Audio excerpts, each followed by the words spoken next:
ഞങ്ങളുടെ ജനറേഷൻ ശരിക്കും ഇമിറ്റേറ്റ് ചെയ്യാ.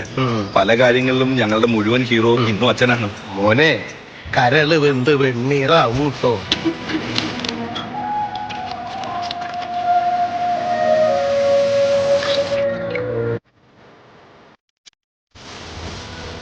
നീലകണ്ഠന്റെയും നിന്റെയും പേര് കൂട്ടി പറയാൻ നീ ഇനി ഒരു ജന്മം കൂടി ജനിക്കണം ശേഖര.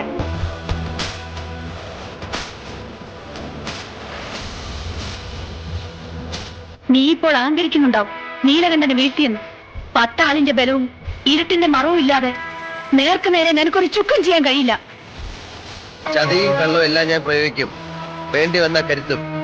എന്റെ വിജയത്തിന് വേണ്ടി. ചില കളികള് ഞാൻ ജയിക്കാൻ വേണ്ടി മാത്രമാ കളിക്കണ പറയും, അതാ ശീലം. താനായിട്ട് വിചാരിച്ചാൽ മാറ്റാനാവില്ല. പോ. എന്റെ ഭീഷണി എന്ന് പറഞ്ഞ ചില ഊച്ചാളി രാഷ്ട്രീയക്കാരെ കൂട്ടി സ്ഥലം മാറ്റിക്കളയൊന്നും ആവില്ല. ഒന്നാളെ ഞാൻ മടിക്കില്ല കേട്ടോ. പുതിയ ആളായതുകൊണ്ടാ ഇവിടെ ചോദിച്ചാൽ മതി.